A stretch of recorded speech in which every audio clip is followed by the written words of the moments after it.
are all torn, my buttons are loose, my makeup's starting to fade away. The sparkle you put in my dolly eye is gone since that cloudy bye-bye day.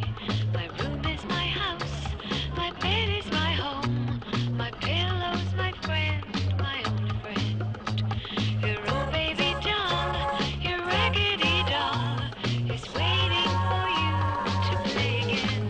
Come back and shake me, take me in your arms. Squeeze me, please me, baby, baby. Shake me, make me yours again. Hug me, fuck me, be my friend. Bring your old tools and fix up my heart and get your old doll together and put back the color gone from my lips. Kiss 'em and make it better. My love is my life is my love, my world is my man, my only man. Your old baby doll, your raggedy doll, is waiting for you to play again. Come back and shake me, take me in your arms. Squeeze me, please me, baby, baby. Shake me, make me yours again. Hug me, fuck me, be my friend. Shake me, take me in your arms. Squeeze me, please me, baby, baby.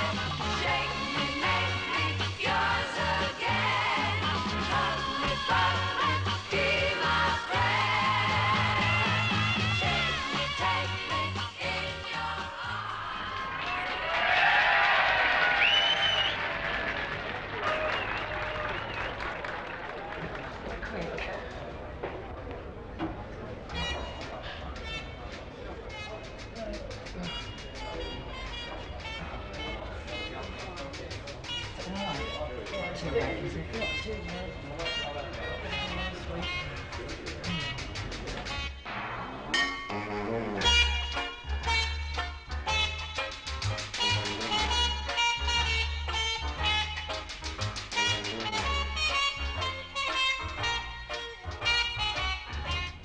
Good, clean family fun, Max Miller used to say. That's what's killing the music hall. The music hall is dead. But in pubs and clubs all over the country, there's a new entertainment phenomenon. Drag, men performing as women. Showmen can't explain the craze. Is it a phase of unisex, a permissive society now mocking sex, or perhaps merely the return of the most medieval theatre? At the Royal Vauxhall Tavern, the Palladium of Drag, the show goes on 5 nights a week and lunchtime on Sunday. The acts change in the corner of the public bar outside the gents. The Army and the Navy need attention. The outlook isn't healthy, you'll admit. But I've a perfect dream of a new recruiting scheme which I think is absolutely it. If only other girls would do as I do, I believe that we could manage it alone. But I turn all suitors from me but the sailor and the Tommy. I've an army and a navy of my own. On Sunday, I walk out with the soldier. Monday, I'm taken by a tar. Tuesday, I'm out with a baby Boy Scout. On Wednesday, huzzah! On Thursday, I gang out with a Scotty. On Friday, the captain of the crew. But on Saturday, I'm willing, if you'll only take the shilling, to make a man of any one of you. I used to sell fish, you know, wet fish and smoked fish. And I generally did know how to batter my place, I can tell you. And did you ever do any sort of entertaining in your spare time?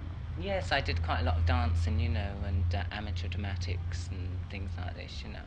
I suppose it's because I've always been an exhibitionist, you know, and wanted to sort of get out in front of an audience. So this is sort of one escape from it, you know. Why did you give up dancing and become a female impersonator? The arches in my feet collapsed, believe it or not. You know. I mean, it's ridiculous to say so, but they did. They just went flat, you know, and it just hurt to dance anymore. So I just sort of became a female impersonator, which doesn't take so much out of you feet-wise. Facially, yes, but not feet-wise. I teach the tenderfoot to face the powder that gives an added luster to my skin. And I show the raw recruit how to give a chaste salute. So when I'm presenting arms, he's falling in. It makes you almost proud to be a woman when you make a strapping soldier of a kid. And he says, you put me through it, and I didn't want to do it, but you went and made me love you. So I did. You're called Jeff, but you have the name Beau on stage. How did you get this name? Because of my legs. No. It's because of a dog, you know. As a friend of mine had a dog, they used to call it Beau. It's a poodle, you know, and I said, it have a name, you know. It's just as good a name as any, I suppose. Now, Andrew here is doing your own hair, which is unusual. You don't use wigs. No. Why is that? Well, I feel that I'm going to carry it one step further than all the rest, you know. I mean, I've seen female impersonators using wigs all the time.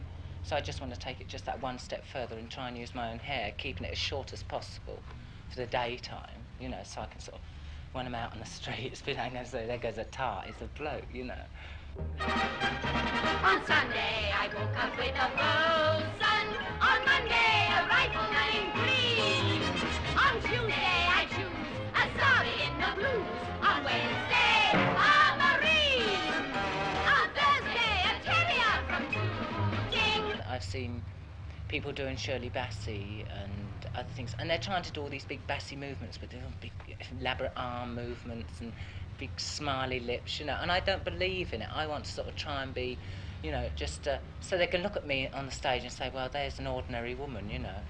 On Friday, a midshipman or two. But on Saturday, I'm willing, if you'll only take the shilling, To make a man of any one of you. What do you think of all this female impersonation, these acts? Marvellous. Very marvellous indeed. Well, I think Danny LaRue is the greatest there is. And I've read about this place and the people, and I thought I'd have a night here.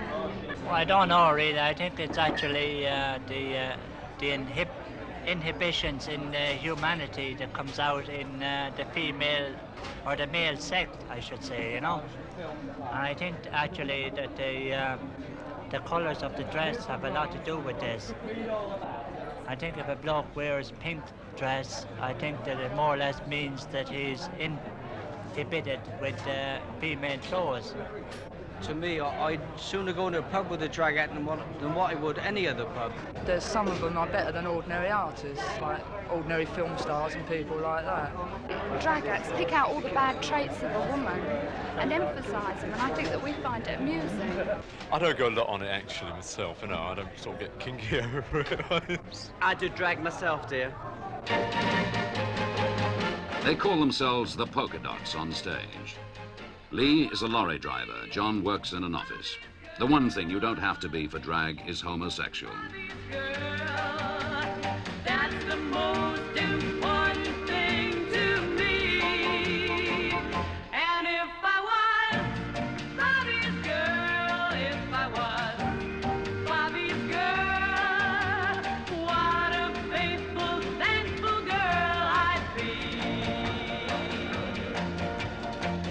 When people ask of me, what would you like to be?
people anti-female impersonator? Some people, especially probably the people that or the company deal with. Lee, would your lorry driver mates mind you being a female impersonator? They probably would if I was doing it. Possibly as an out-and-out female impersonator. But then again, I don't consider that I am. You know, I consider that the basis of my stuff is out-and-out comedy. You know, so consequently they come and see it, which I think is the basis of most of them. I mean, I don't think there's very many of the acts that we've worked with here or anywhere at all come to that try to put over the image that they are a woman.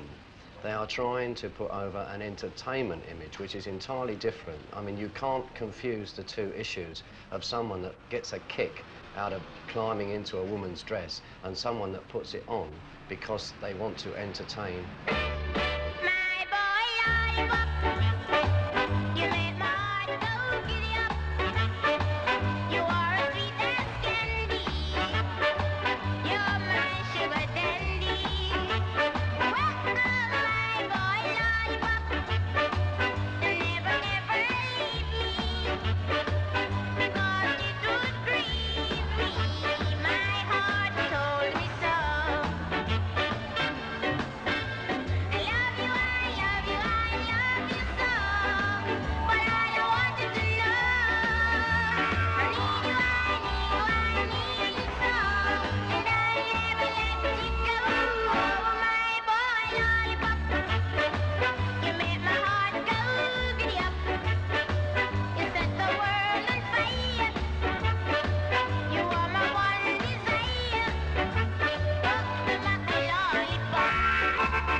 John, where do you get your clothes?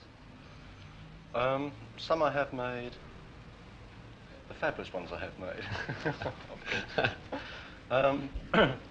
A lot I buy from, Oxfam stores, jumble sales, wherever they're going.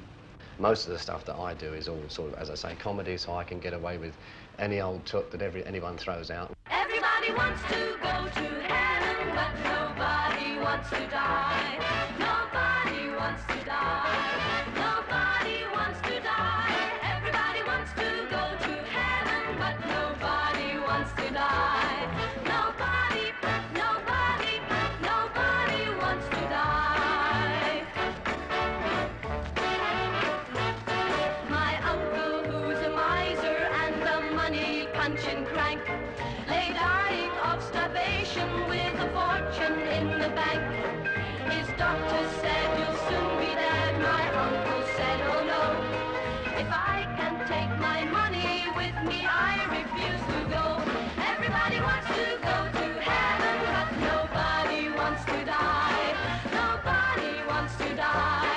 Nobody wants to die. Everybody wants to go to heaven, but nobody wants to die. Nobody, nobody, nobody wants to die. No, nobody, nobody, nobody wants to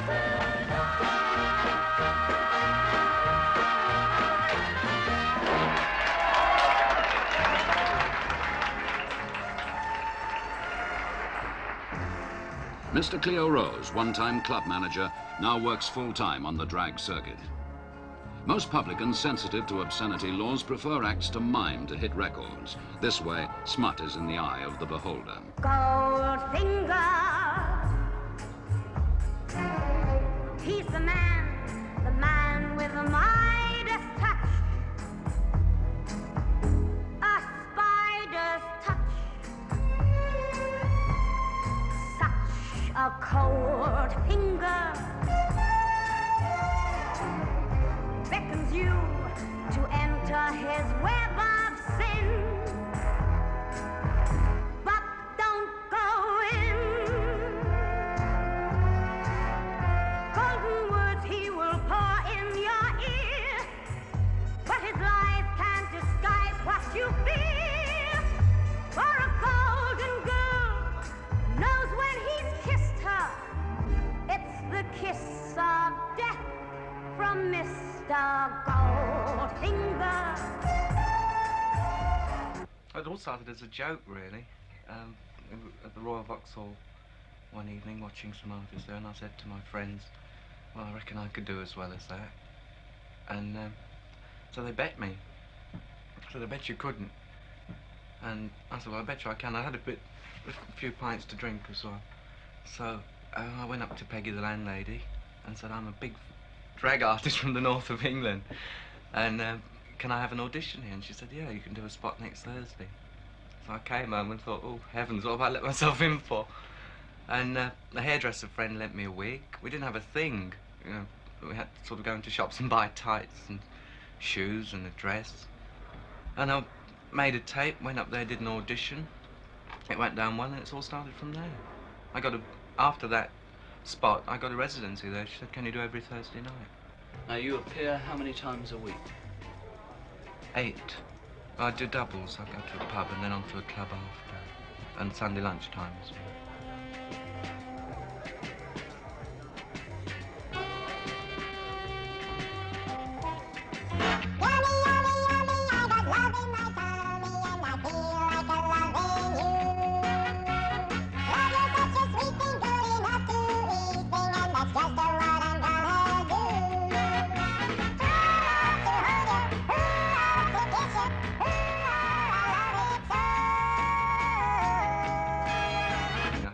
About makeup, and for the first months while I was doing this drag, I used to look different every night. I used to put the eye makeup on, take it off, put it on again. I used to allow myself about 2 hours to get ready, but I was still working then. I used to sit on the tube and peer into girls' eyes, you know, and they sort of look at me and think, what's he looking at?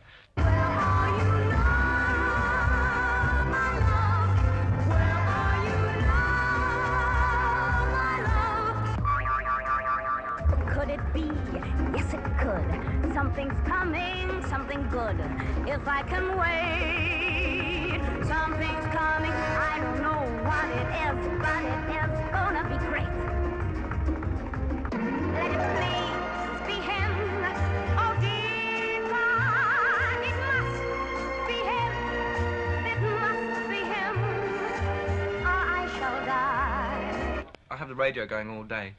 I'm listening for records all the time, and usually something hits me, you know, a peculiar angle. All my friends say I've got the craziest sense of humour that they've ever known. Hook it to me, baby. Groove it, baby. When you walk that walk, I like it. Groove it, baby. Can I take you home? That's great. Groove it, baby. Groovy, baby. When you talk that talk, I like it. Groove it, baby. Can I take you home? I'm a good boy. From the first time that I saw you. I'd love to do pantomime dame. I think the experience, but I've done a few clubs, but I find the best place for trying out new material is a pub, because you've really got to fight to keep the audience's attention. There's so many distractions, people serving drinks, sometimes even a jukebox going on, you know, and the people are chatting, and you've really got to hit them. I will have nothing. I'm doing fine. I'm doing fine. Everything is alright.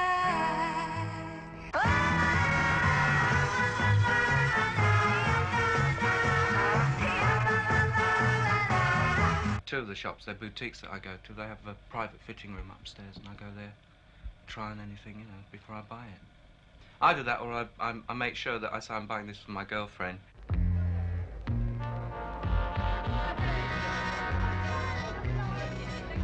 Your smile is so warm and inviting. The thought of your kiss is exciting.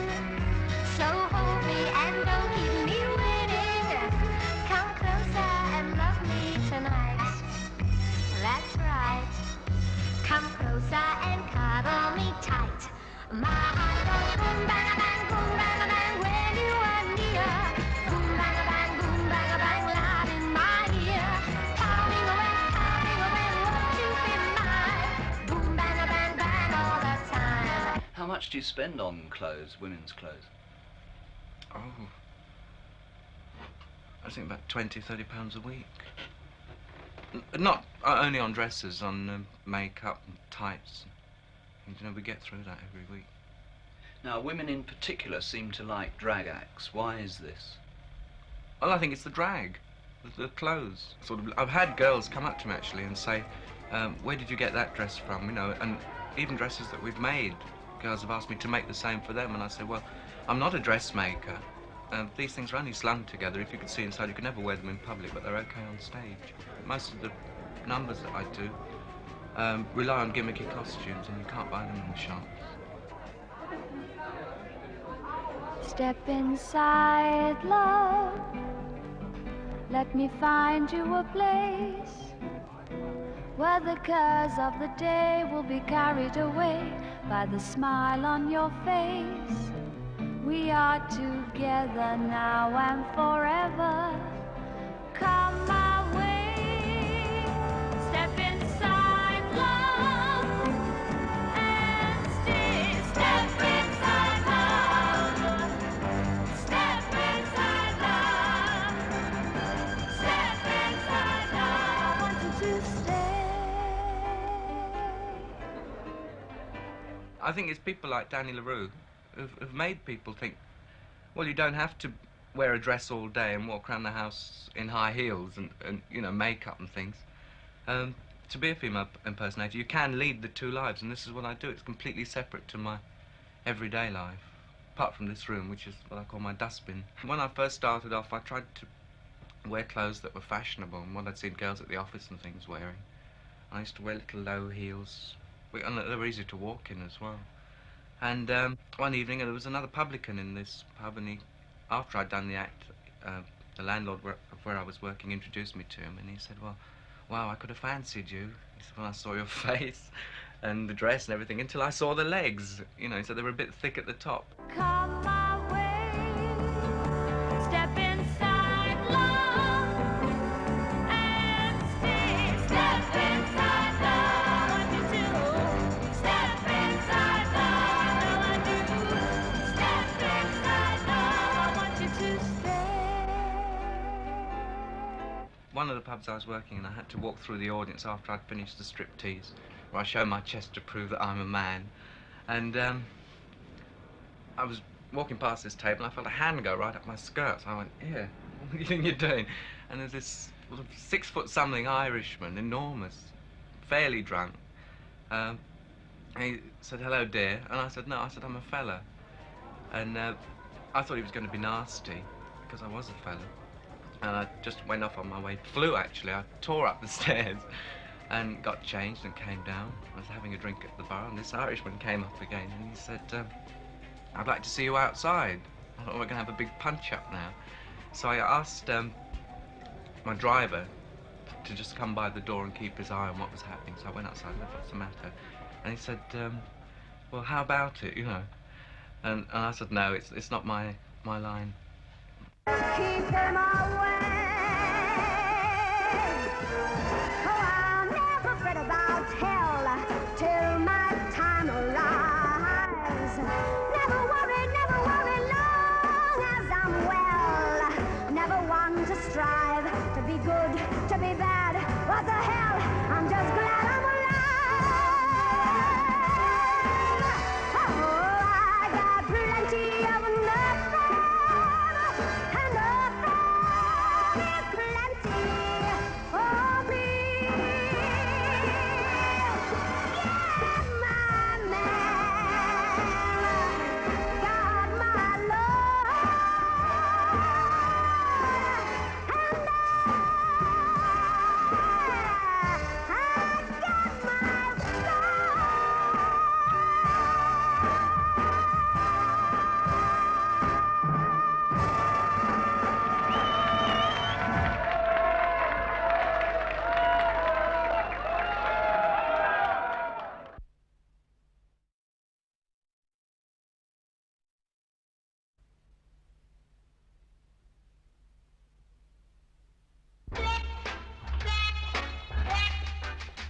In Manchester, Mr. Bunny Lewis sets off for work. One of the kings or queens of drag in the north of England, he insists that the illusion must begin before he leaves his home. Would never be seen in anything but women's clothes on the way to a northern club. To what extent is there a boom in female impersonation going on at the moment in the north? Oh, tremendous boom. The actual business side of it has improved 300% in 3 years. Money-wise, the money's trebled. It's become very, very, very popular with the general public. The acts themselves have improved in standard, obviously, by being able to spend more money on dress and wigs. Everything like this, the standard has improved tremendously. Because originally, when I set off in doing the club circuit here, this was all sort of pantomime dame type thing, the enormous bust and big bustle at the back and the carrot red wig on, that type of character. But over the time, it's evolved into a sophisticated type character, which the public want. They don't want this dame type character anymore. If you do that now, I still, even now for giggles, go back to the old character, and the public, ooh, what are you doing that for? It's incredible. They just don't want that. They want to see you all glamorous. The women love to see beautiful dresses which they can't afford, or if they had them, they wouldn't. Some of my gear is very daring. They wouldn't wear them. It's something probably a woman would love to wear and yet can't because her husband might object to mini skirts or see-through dresses and things like this. So she gets kicks out of seeing me wear them. It isn't Las Vegas or Tangier, but the outskirts of Manchester, a typical working-class venue for drag. The Audenshaw Labour Club, strictly non-political. 2 and 6 ahead at the door.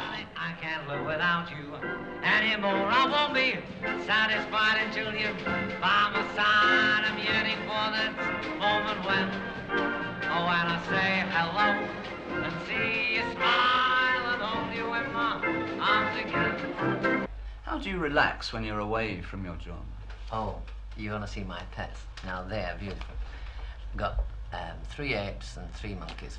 And when this phone goes like mad and you have terrible arguments there, slam that down, go and spend 10 minutes in the bag with the monkeys, and this is like my safety valve. They bring you down to a sense of reality, whereas when things really getting on top of you, instead of going out and getting drunk, the thing is pop in there 10 minutes and they bring you right down. And things do, in fact, tend to get on top of you at times, when things don't go right, people don't turn up at different venues. Oh, you've no idea the problems we have with this lot. Oh, and I say hello and see you smile. What the hell are you smoking there? What is it? Oh, you'll have to excuse me tonight, boys and girls, will you? Because I'm having a little trouble with my chest. Wants rubbing. How are you fixed? Is your name Vic? Just thought I'd ask you. I want to say hello. Do you like this outfit, girls? Do you like this? This is a genuine American outfit, this. One yanking it's off. And see you smile. But I must tell you, girls, never wear one of these dresses I've got on. It's like trying to walk with 2 legs down one knicker. It's bloody tough. And hold you in my arms in a minute.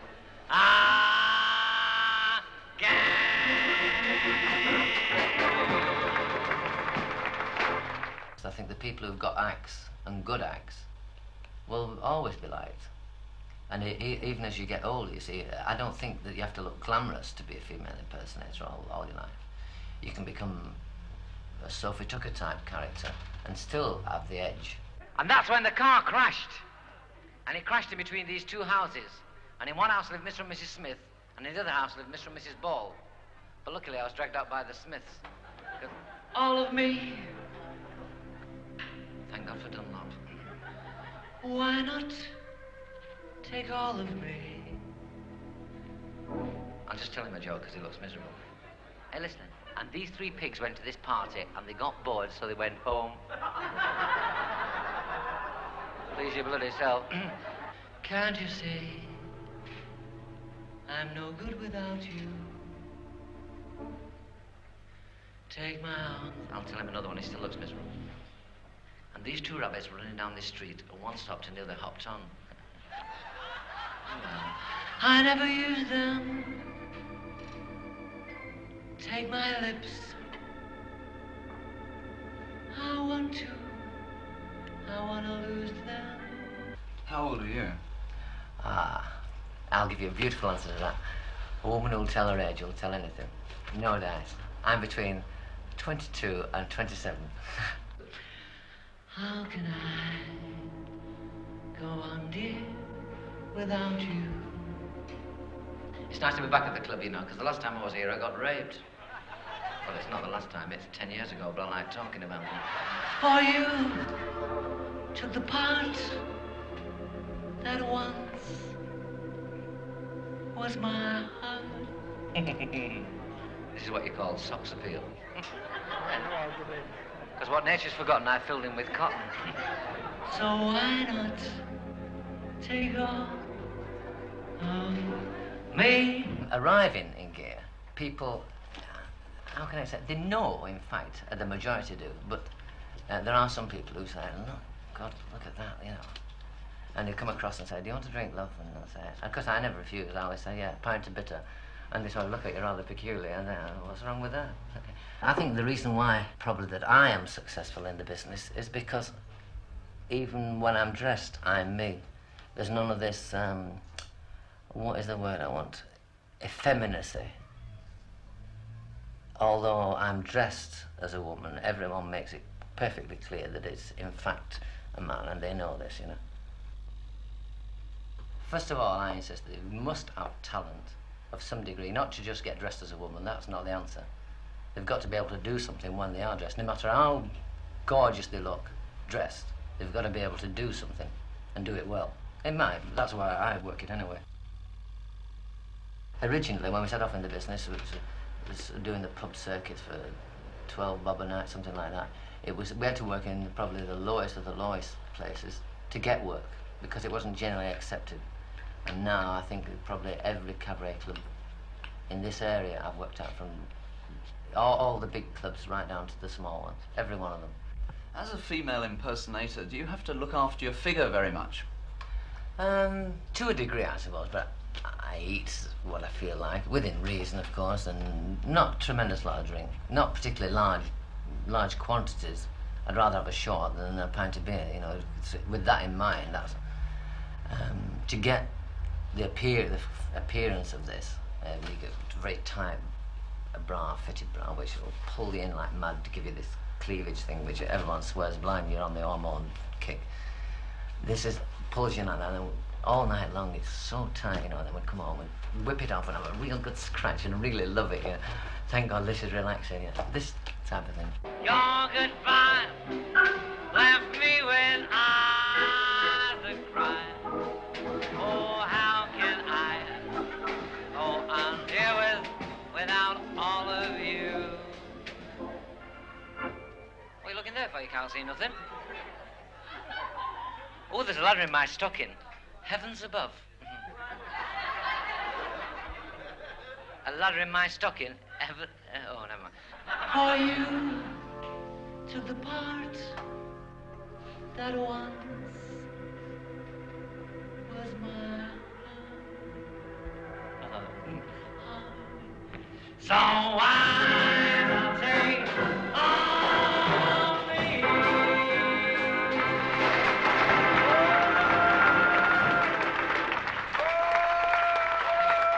Hormones, I suppose, I don't agree with at all. I went into this very thoroughly with some medical specialists, and they were against it all in regards to the act. If it was for someone who was definitely going in for a sex change thing, then they would sort of semi-approve it, but purely for professional reasons, it's no good for you. It alters the whole body structure and takes approximately 10 years off your life anyway. As soon as the bodies change, such a shock with this stuff that it's not advisable. I would advise anyone to even consider taking hormones. But there are a few in the company of female impersonators. We've got a few on the books who in fact take hormones and have gone to the degree where they actually are going through a sex change operations. But this is their own lives. Personally, I'm speaking personally for myself, I don't agree with. But your next artist, ladies and gentlemen, a very charming friend of mine, a young man that was driving down the M6 to Wigan, got caught in the diesel fumes and saw an advert that specifically entertained him. It said, why not change your whole personality? Well, this young man did just that. He changed his personality completely. At 48, 36, 37, the very beautiful and one of the finest sex changes in England today, the beautiful Ava.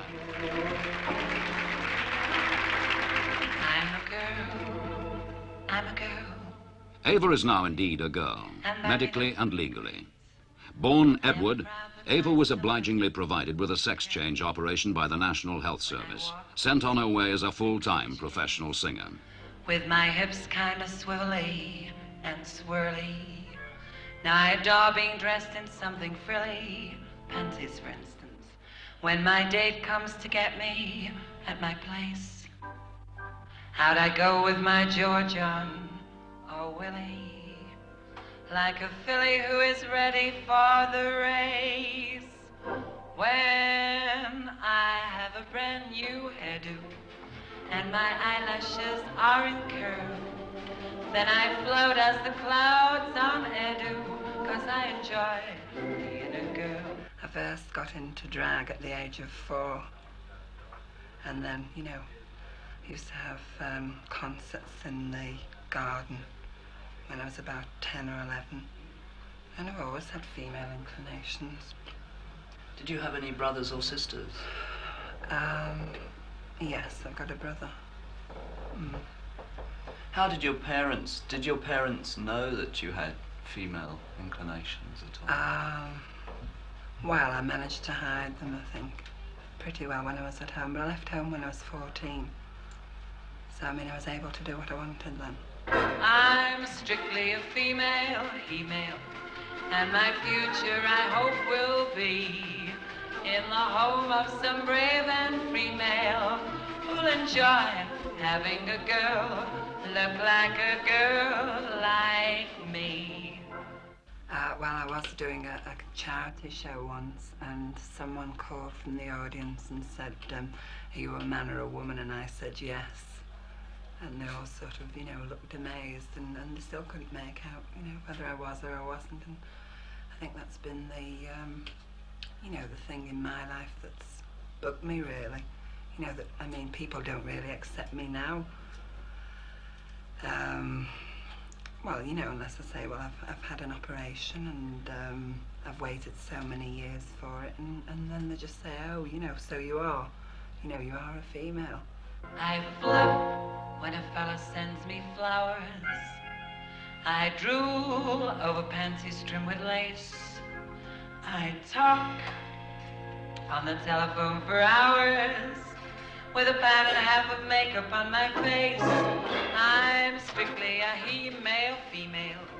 Well, I've got several friends that have had this operation and they're very, very happy, and I decided that, you know, that this would be my main achievement. It's something I've always wanted to do and wanted to be. So I've just achieved my goal now. I am what I've always wanted to be.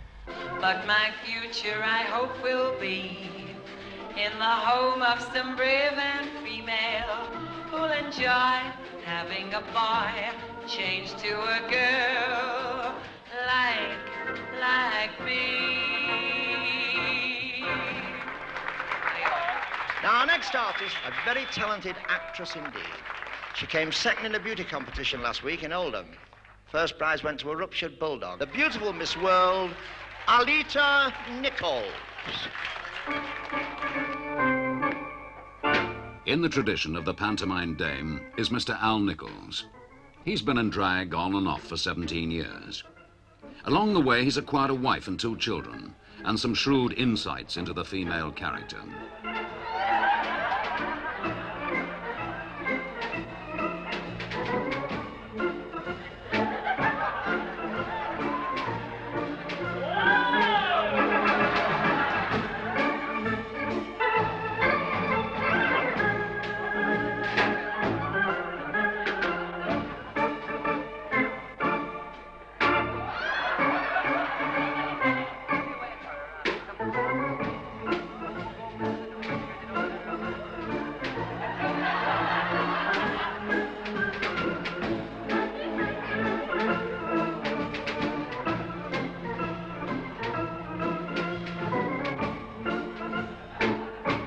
does your wife think of you, being a female impersonator? Oh, she thinks it's a scream.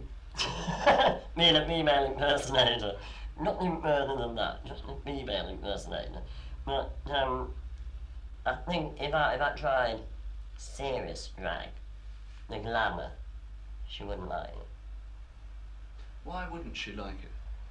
Well, you know that common thing is, anybody that dresses as a woman is queer.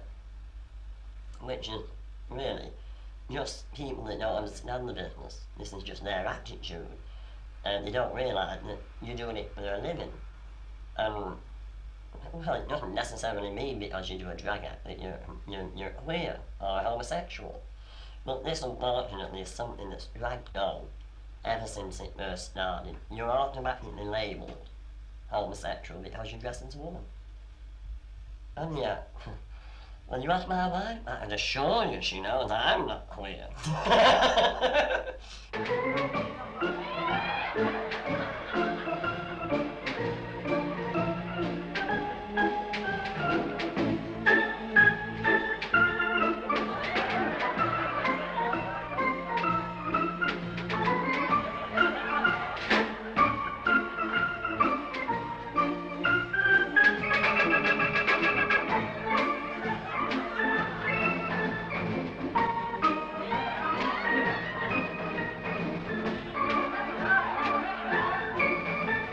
The daughter had just gone to what would be classed, I should imagine, as a village school, primary school, and the teacher was asking what the parents did, and of course she said, Daddy dresses as a woman, and no further explanation.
Terry Durham is the son of a miner from Bradford. He might have followed his father to the pit. Instead, he became an entertainer. 7 years ago, Terry started hormone treatment to develop female breasts. Now, with a 39-inch bosom, he's become the striptease sensation of the northern clubs. Even in the bizarre world of drag, there are few to touch him. I'm a girl who's been hounded and somewhat confounded by pressmen and policemen and vicars. They say I'm an expert at something called strip, that I frequently take off my dress and my slip. Committees keep probing about my disrobing. I'm banned in a number of cities. The mayor and his minions would shoot me on sight, 'cause I keep revealing my talent each night. What a terrible girl I must be. Well, you've read what they said in the press, that I sully and shame this good city's fair name by the manner in which I undress. What a terrible creature, indeed, putting all of my treasures on show. Though the girls at the sea show a lot more than me. This is Leeds, or didn't you know? I wouldn't be one to overdo the makeup, because I don't have to, thank God, yet. You know what I mean? There's a certain MP who is gunning for me to bring me to ruin he's set. When I want to be ruined, I've in mind 2 or 3. And he won't get the job, you can bet. Well, a lot of people come to me and they say, you look very much like Monroe. You look very much like Mansfield, especially when I got the longer wig on. Well, I like to think I do look like them. God, a lot of girls would give their right arm to look anything like me when I'm done up. I'm a hussy, a harpy, a tramp. And my act isn't proper, you see. Yet you'll all stay to view, you're all criminals too, like a terrible creature like me. No, I don't find it, I think, as a woman. Very rarely. Just when I'm on the stage, and of course I've got to put over that sex bomb kind of thing where you lick your lips and give them the eye, especially to the fellas, which makes them think all the more that it is attractive to them, which it is. You've got to play up to them. La, la, la, la, la, la. I like to get that bit in, you know. The newspaper versions, they all cast aspersions. My conduct, they say, is on the slack side. That I take off my dress, it comes off in 2 halves. And I show all the public my beautiful calves. They say that review bars are terribly blue bars, addicted to dope and to thuggery.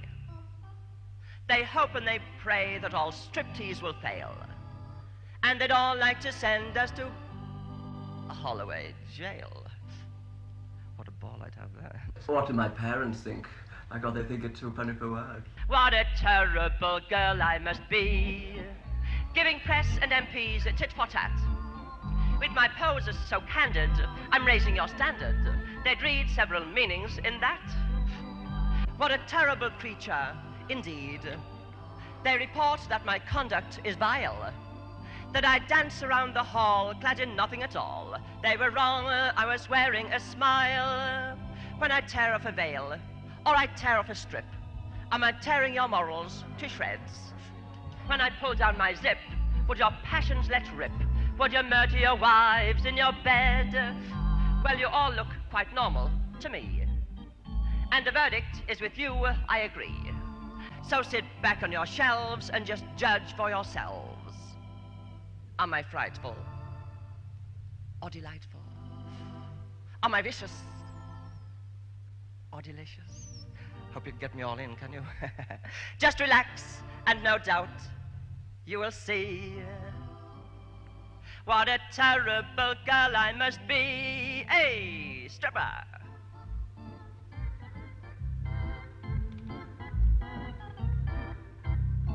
Women in particular liking this kind of act. Well, it's not often that they get a chance to see a bit of striptease. And that's why I like to do it. Gives them a chance to see it as well. The girls think they have it all their own way.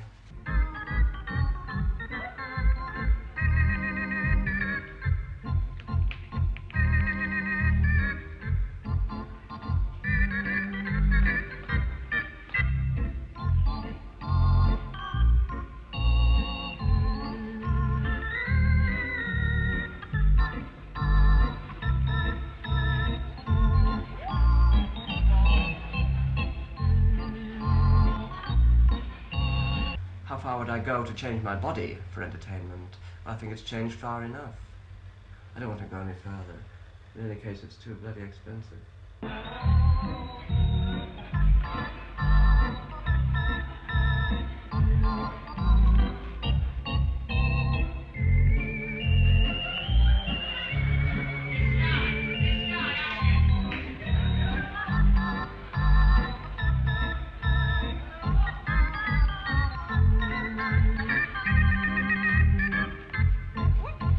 I have implants done in the tummy, female hormone implants. I first started taking these about 7 years ago in Harley Street. I never regretted it. I don't think I ever will.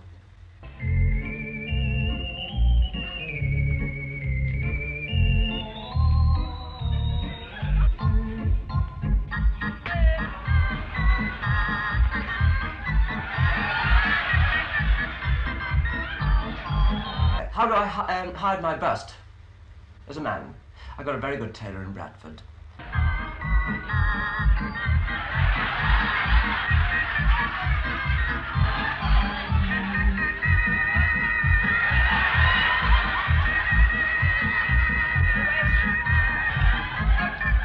I'm hoping it's going to be quite a favourable future.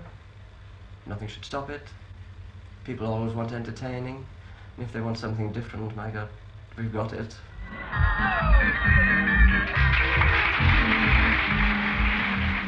Moons and Junes and Ferris wheels, the dizzy dancing way you feel. As every fairy tale comes real, I've got to love that way. But now it's just another show. You're even laughing when you go. And if you care, don't let them know. Don't give yourself away.